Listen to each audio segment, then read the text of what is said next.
Welcome back to Science Fever. আমি class 10 ৰ কি পঢ়ি আছিলো পলিনোমিয়েলস পঢ়ি আছিলো চ্যাপ্টাৰ নাম্বাৰ 2 তাৰে এক্সাৰসাইজ যেটো আমাৰ 2.1 আছিল এটো আমি অলৰেডি কেনেকে আমি পলিনোমিয়েল এটা আমি গ্ৰাফত প্লট কৰিব পাৰো তাত আমি নাম্বাৰ অফ জিৰোস কেনেকে গ্ৰাফৰ পৰা পাব পাৰো এই গুটেইখিনি বস্তু ডিসকাস কৰা হৈছে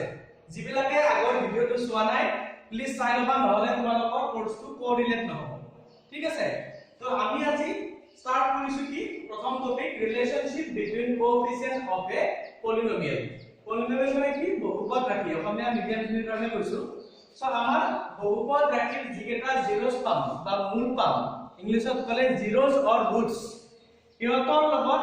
এই পলিনোমিয়েলছত যে আমাৰ কোএফিসিয়েন্ট থাকে কোএফিসিয়েন্ট খিনি কেনেকে ৰিলেট হৈ আছে এটা বস্তু থিওৰিটিক্যালি ভাবিলে তোমালোকৰ বুজি পোৱা অসুবিধা হ'ব কাৰণে মই সো আমি এটা দেখাম কেনেকে ইয়াৰে এটা পলিনোমিয়েলছৰ কোএফিসিয়েন্ট খিনি তাৰ জিৰোস বিলাকৰ লগত কোৰিলেট হৈ থাকে মানে মই ক'ব বুজিছো আমি এটা পলিনোমিয়েল সলভ কৰিলে নাম্বাৰ অফ জিৰোস পাও কেতিয়াবা এটা পাও কেতিয়াবা দুটা পাও কেতিয়াবা তিনটা পাও number of zero may be 1 2 3 or many already I have discussed that if it is a linear polynomial that number of zero will be 1 if it is quadratic then it will be 2 and if it is a cubic polynomial then number of zeros will be 3 এখানে আগতে discuss করা আছে মই suppose এটা তোমালোকক example দিয়াৰ কাৰণে লিখি লৈছো ax square plus bx plus c it is a standard form of quadratic polynomial why quadratic because here maximum power of the variable is 2 or you can say degree of the polynomial is 2 that is why this polynomial gives us only two value of zeros zero দুটা value পাম suppose for example মই 0 দুটা value suppose the zeros are alpha and beta এটা alpha beta কি বস্তু যদি তোমালোকৰ confusion লাগে এটো পিছত ফেমিলিয়াৰ হৈ যাব alpha এটো তোমাৰ গ্ৰীক সিম্বল alpha বুলি কয় কিছুমানে যদি পাহৰি যা লিখি দিছো আৰু আমাৰ এটো কয় বিটা ঠিক আছে তো আলফা আৰু বিটা আমি কি ধৰি লৈছো নাম্বাৰ অফ জিৰোস আমি যে সাপোজ এনেকুৱা এটা एग्जांपल ললো x square plus 5x plus 6 এটো তুমি মিডল টাৰ্ম স্প্লিটিং কৰি কি आंसर পাবা 2 আৰু 3 ধৰি পাবা এটো তোমালোকে সবেই জানা ক্লাস 8 এৰ স্টুডেন্টও জানে এই 2 আৰু 3 টো কি নাম্বাৰ অফ জিৰোস এই দুটাকে আমি এটা আলফা বুলি কৈছো এটা বিটা বুলি কৈছো এটা মই ক'ব খুজি আছো কি এই আলফা বিটা কি তাৰ কোএফিসিয়েন্ট এটা কোএফিসিয়েন্ট বুলি ক'লেও বহুত কনফিউজন আহিব মই ইয়াত লিখি দিছো ax square bx c দিছো তো আমি যদি কোনবাই যদি চাই চাই এটা কোএফিসিয়েন্ট ক'ত আছে সোয়া x square ৰ আগত 1 আছে that means this is our a value x ৰ আগত b আছে এটো আমাৰ b ৰ ভ্যালু so 5 আছে 5 is our b value and constant term is 6 which is denoted by c মানে সব ধৰণৰ পলিনোমিয়েলৰ a b c তিনটা ভ্যালু থাকে আৰু এই ভ্যালু খিনি আমাৰ জিৰোজৰ লগত কেনেকে ৰিলেটেড এটা পলিনোমিয়েলত থাকা কোএফিসিয়েন্ট খিনি পলিনোমিয়েলছটোৰ যিকেটা জিৰোজ আমি ক্যালকুলেট কৰি উলাম তাৰ লগত কেনেকে ৰিলেচন থাকে এটো দেখাইছো চোৱা তাৰে পিছত আমি ডিসকাস কৰিম আমি পলিনোমিয়েলটোৰ জিৰো যেনেকে ওলাও এই জিৰোজটো ইউজ কৰি আমি ৰিভাৰ্স অৰ্ডাৰত পলিনোমিয়েলটো ব্ৰেক কৰিব পাৰো মানে এনসাৰৰ পৰা কোৱেশ্চন পাব পাৰো ইন্টাৰেষ্টিং হয় চোৱা সো মই কি কৰিছো আলফা আৰু বিটা জিৰোজ বুলি কৈছো সি if we add the zeros আমি যদি জিরো কেটা প্লাস কৰি দিও কৰাৰ লগে কার মান হ'ব -b/a see b/a means if we take example of this here b is 5 a is 1 that means কিমান হ'ব -5/1 হ'ব তোমালোকে সাম মিলা কৰিলে বেছি ভালকে বুজিবা এতিয়া মনত ৰাখিব লাগে বা নোট কৰিব লাগে কথাটো হ'ল সাৰে কৈছে যে আলফা বিটা দুটা জিৰো আমি ধৰি লৈছো আৰু জিৰো দুটা যদি আমি প্লাস কৰি দিও sum of the zeros which is denoted by -b/a and b and a both are coefficient of the quadratic equation of polynomial next product of the zeros mean আমি যদি জিরো কেটা plus কৰি multiply কৰি দিও পূৰণ যদি কৰি দিও তেতিয়া আমাৰ কোএফিসিয়েন্ট লগত কেনেকে ৰিলেট হ'ব এতিয়া ৰিলেট হ'ব if we multiply the zeros with each other then it will be equal to c/a again c and a both are coefficient a is coefficient of x square and c is the constant term যেটো নাম্বাৰত আমাৰ variable নাই তো আমাৰ এই বস্তুখিনি use কৰি আমি যেতিয়া এক্সপ্ৰেছন সাম বিলাক কৰিম তোমালোকে বেছি ভালকে বুজি পাবা এতিয়া তোমালোকে নোট কৰা যে সাম অফ দা জিৰোস কি হয় প্ৰডাক্ট অফ দা জিৰোস কি বস্তু হয় আলফা বিটা লগত কেনেকৈ ৰিলেট হৈ আছে লগতে কোৱাড্ৰেটিক ইকুৱেচনটো এইখিনি তোমালোকে লিখি লোৱা ভিডিওটো পজ কৰি পেলাই তাৰে পিছত আমি যেতিয়া এক্সপ্ৰেছন সাম বিলাক কৰিম তেতিয়া ভালকে বুজি পাবা ওকে লিখা So আমি অলৰেডি ডিসকাস কৰিলো যে এটা কোয়াড্ৰেটিক পলিনোমিয়েলৰ জিৰোস এন্ড কোএফিচিয়েন্টৰ মাজত কি ৰিলেশনশিপ আছে তোমালোকক এটো অলৰেডি লিখাই দিছো সবে প্লিজ নোট কৰি লবা তাৰে পিছত আমি এক্সাৰসাইজ 2.2 ফাৰ্স্ট কোৱেশ্চনটা সেকেন্ড আমি তোমালোকক কৰি এটা বস্তু বুজাব ট্ৰাই কৰিম মই যে জিৰোস আৰু কোএফিচিয়েন্টৰ লগত থকা ৰিলেশনটো ভেৰিফাইড হয় নে নহয় সঁচা হয় নে নহয় ঠিক আছে অসমীয়াত ক'ব গলে সত্যাপন কৰিম বুজি পাইছা নে ভেৰিফিকেশন তো স্টেপ বাই স্টেপ চাবা এতিয়া হিমান না চাবা এতিয়া এই অকল ইকুৱেচনটো ফোকাস কৰা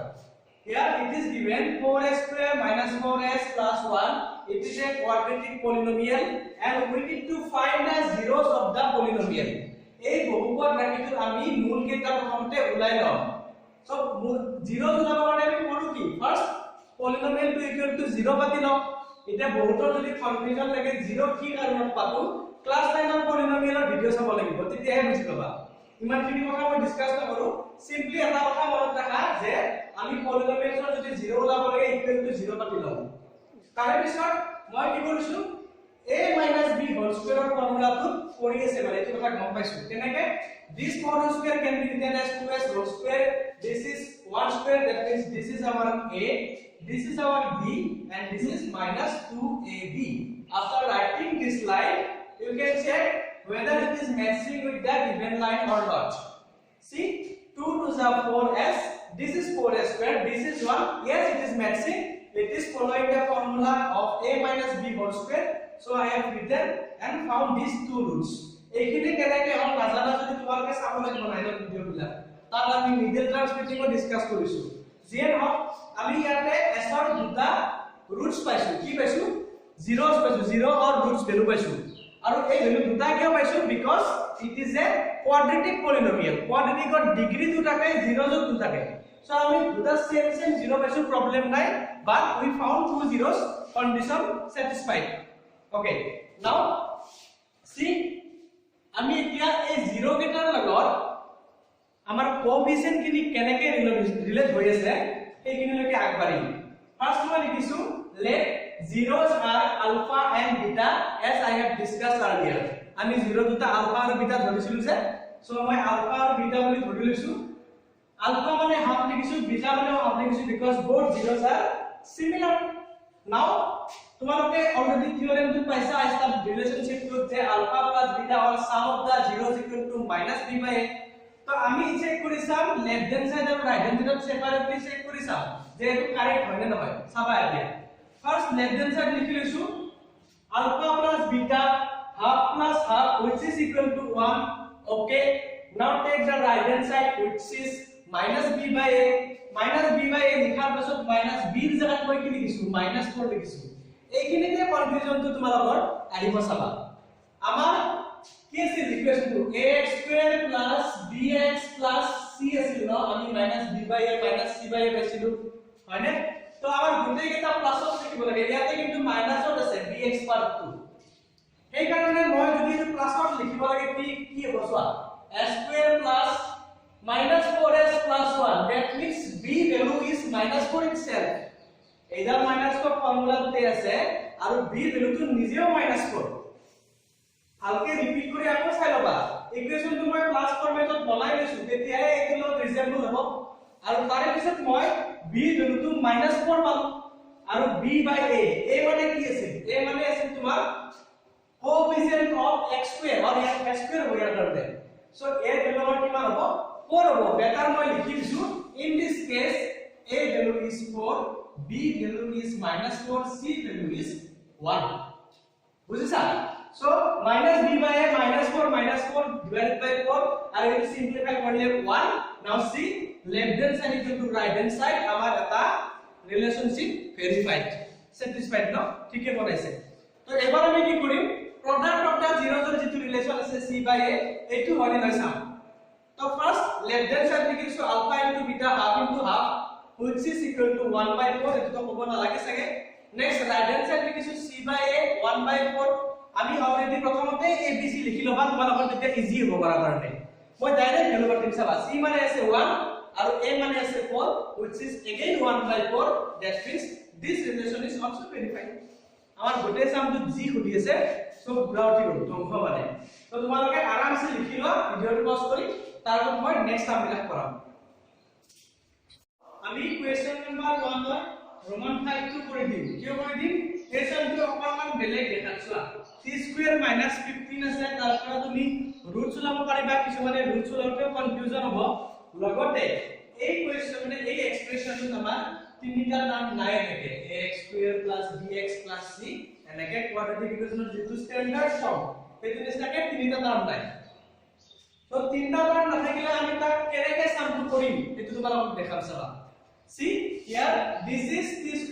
15 if I want to compare this expression with the standard form which is ax² + bx + c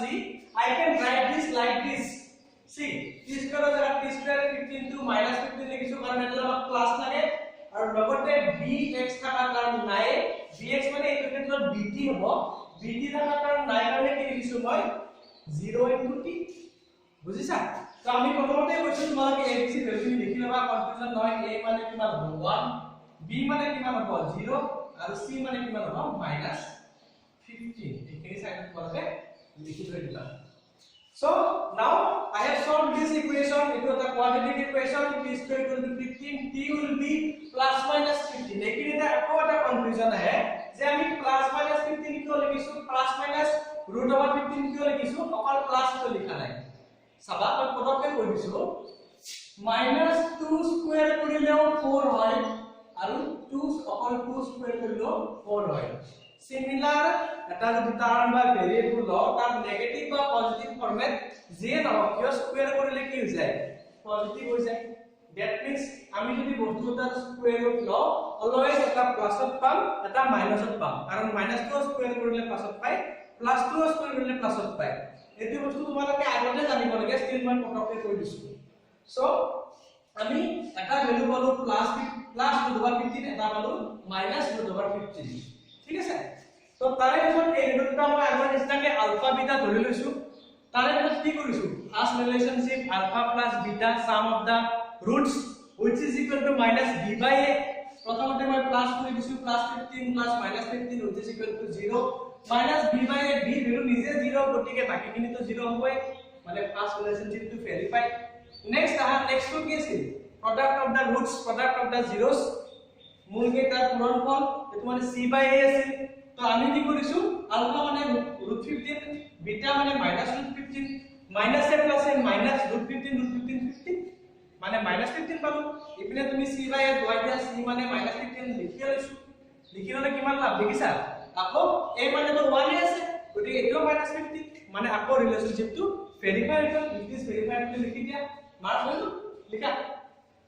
এবাৰ আমি কোৱেশ্চন নাম্বাৰ 2 টো ডিসকাস কৰিম ওয়ান অফ দুটা কোৱেশ্চন অলৰেডি মই কৰি দিছো বাকিখিনি নিজে কৰিবা এটা এটা সাম যদি মই কৰি দিলে ভিডিওটো বহুত লম্বা হৈ যাব এই কাৰণে তোমালোকে বাকি কেইটা কৰি মোক দেখাব পাৰা আমাৰ WhatsApp নম্বৰ কিন্তু 8974561834 ইয়াতে তোমালোকে কি কৰিব পাৰা মোক কন্টাক্ট কৰিব পাৰা ফোন কৰিব পাৰা WhatsApp কৰিব পাৰা এনি কনফিউজন থাকিলে সুধিব পাৰা আমাৰ চেনেলটোত সায়েন্সৰ ভিডিও আহি আছে শৰ্টলি পাবা তোমালোকে ভিডিও নোটিফিকেশন আমি শেয়াৰ কৰি দিম সো সোয়া ইয়াতে কি দিয়া আছে কোৱেশ্চন নাম্বাৰ 2 এটা দুটা ভ্যালু দিয়া আছে এটা পেয়ার অফ ভ্যালু দিয়া আছে a pair of values are given এই ভ্যালু কেটা কি হয় this values are sum of the roots and product of the roots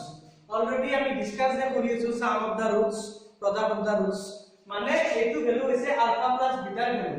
এইটো ভ্যালু হৈছে আলফা ইনটু বিটাৰ ভ্যালু বুজিছা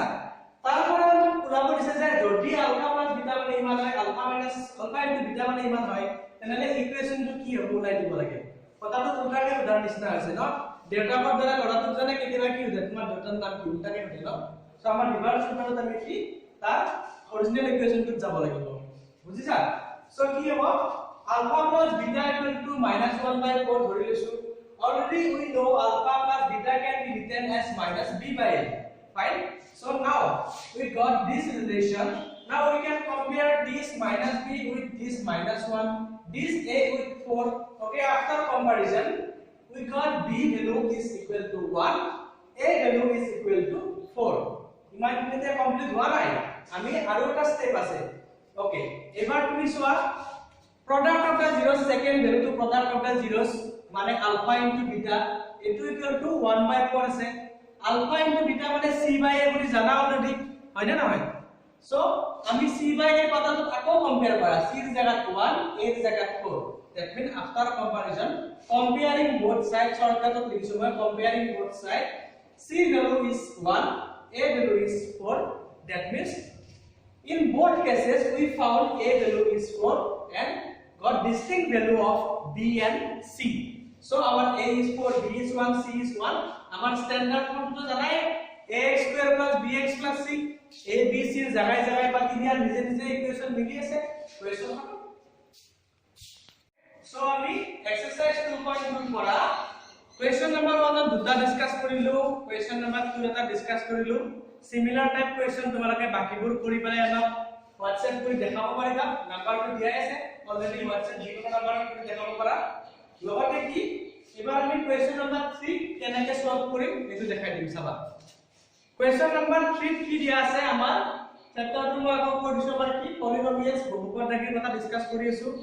তোমালোকে বিগিনিংৰ পৰা ভিডিওটো চাবা, ইয়াতে কি দিয়া আছে zeros of the polynomials are given। এটা পলিনোমিয়ালৰ zeros-ৰ ভ্যালু এটা মূল যেটা ৰুটস বুলি কও, ৰুটসৰ ভ্যালু এটা আমাক দিয়া আছে। দ্যাট মিন্স কি দিয়া আছে আলফা দিয়া আছে, বিটা দিয়া আছে। আলফা আৰু বিটাৰ পৰা মই যে কৈছিলো উল্টাকে ইকুয়েশন পাব পাৰো, আমি এই বস্তুটো কৰিম চাবা। আমি প্ৰথমতে প্ৰথম ভ্যালুটো আলফা ধৰিছো, সেকেন্ডটো বিটা ধৰিছো, মানে তাৰ পিছত কি ওলাইছে চোৱা alpha plus beta which is called sum of the zeros and this is equal to minus b by a। প্রথমতে আলফা প্লাস বিটা কৰি আমি কি পাইছো minus 2 by 3 পাইছো, কিন্তু তোমাকে কৰিছে বা ক্যালকুলেশন minus 2 by 3 পাইছো আৰু আলফা প্লাস বিটা মানে আছে আমাৰ minus b by a। তাৰ মানে minus 2 লগত minus b মিলি আছে, a ৰ লগত 3 মিলি আছে। আমি যদি both side comparison কৰি দিও minus b equal to minus 2, that means b value is 2 আৰু a value is 3। তাৰে পিছত আহা product of the roots মূল কেইটাৰ পূৰণফল। আমি প্ৰডাক্টত কি পাইছিলো c by a পাইছিলো। ফাৰ্স্ট প্ৰডাক্ট কৰি দিয়া আলফা আৰু বিটা ভ্যালু দুটা 1 by 3 into -1 multiply কৰিলে -1 by 3। compare this with c by a, in place of c we have -1, in place of a we have 3। so ultimately we can conclude our a value is 3, b value is 2 and c value is -1। now write the standard equation and replace the value of a b c। তোমালোকে যেটো দ্বিঘাত সমীকৰণৰ যেটো দিয়া আছে পলিনোমিয়ালছৰ ax square plus bx plus c তাতে a b c ভ্যালুখিনি ধুনিয়াকৈ put কৰি দিয়া, আমাৰ গোটেই ইকুয়েশনটো ওলাই যাব। তো আজিৰ ক্লাছৰ কাৰণে ইমানখিনিয়ে। নেক্সট ক্লাছত আমি 2.3 ডিসকাস কৰিম, ৰিলেটেড কনসেপ্ট বিলাক ডিসকাস কৰিম, থিওৰি বিলাক কৈ দিম। ঠিক আছে, ভালদৰে পঢ়িবা, ক্লাস কন্টিনিউ হৈ থাকিব।